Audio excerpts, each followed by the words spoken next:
Hey, how's it going, everybody? It's Jazzy of Video Store Sasquatch here, and we are doing another horror movie night in the cave. But before we get to that, from June 12th to July 9th will be Blockbuster month here at the video store.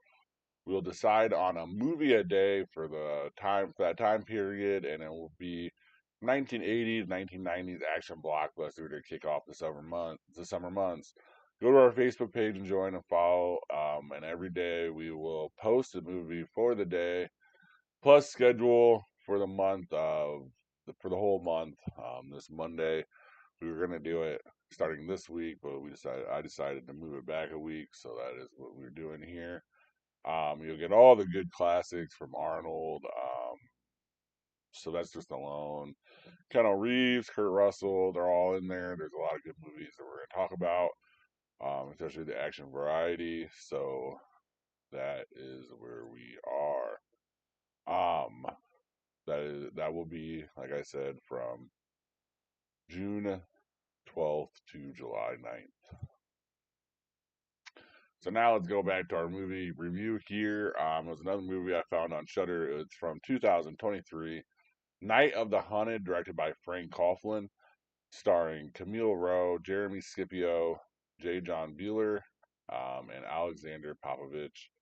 A woman stops at a remote gas station in the middle of the night and becomes the target of a sociopath sniper with a sniper vendetta.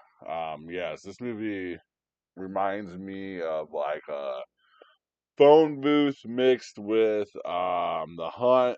It is pretty freaking good, to be honest with you. It is kind of a bummer that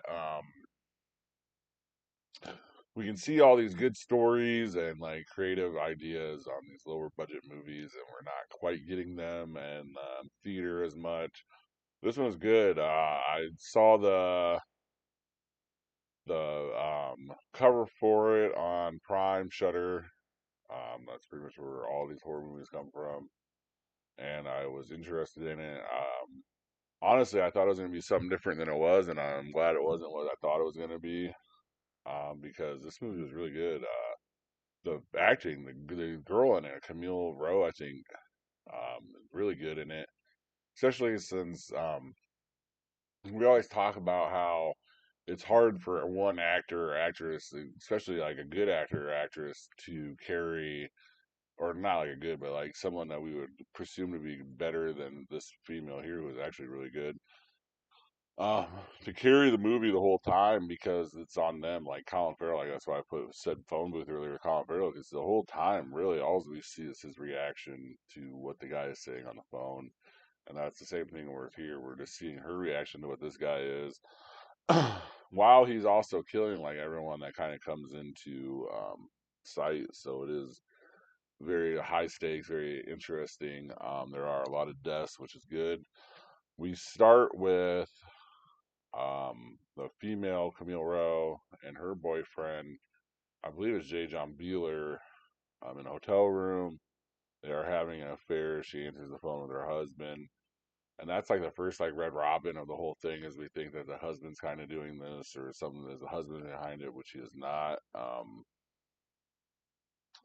We get into they pull into the gas station and all of a sudden the fire he starts firing off, kills the lady, gets her a couple times, and then we get a walkie-talkie in there, and the guy starts talking to her through there, acting like a good guy, and moving on, and then we start to get his theories of what it is, and that's like my one little bugaboo about this movie is like every time we get these people that are especially like Hollywood people, like they think that it's the like right wing conservatives that are going out and doing a lot of this stuff that is violent towards people, but in actuality, it's really kind of more mentally handicapped or mentally um, unaware people, or just people that just aren't there mentally. Usually, depression, high depression, and just resentment towards society.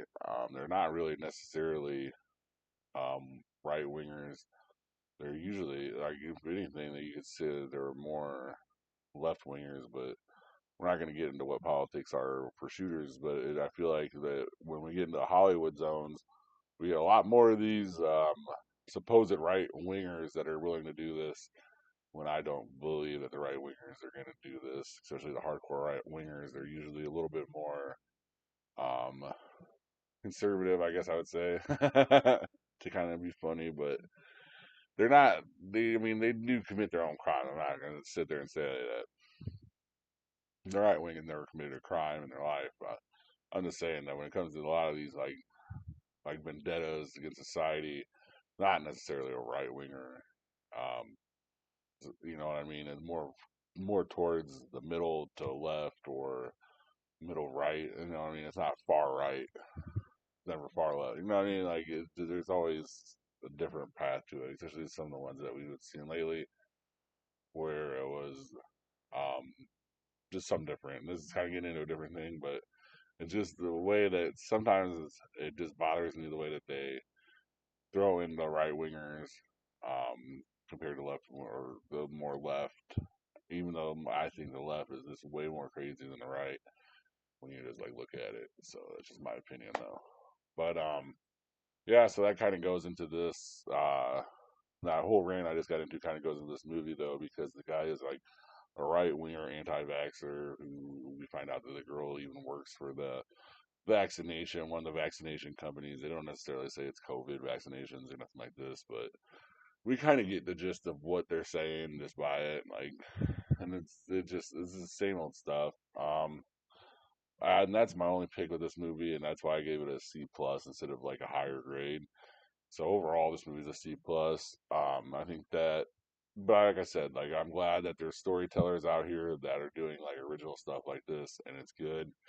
Just because it kind of rubbed me the wrong way on politically doesn't mean that it necessarily should be totally criticized for that because that's just my opinions. I still enjoyed the movie. I got what the director was saying, and I got everything. Like I can separate that part of myself from that, but it's just like wow, like it's just kind of easy pickings to go that way, in my opinion. So that is what we're talking about. Let me know what you guys think in the comment section below. Thank you guys very much for watching, and please have a good rest of your day or night. Thank you for watching. Please like and subscribe. Comment your top movie picks for Throwback Thursday in the comment section, and see you next time in the cave.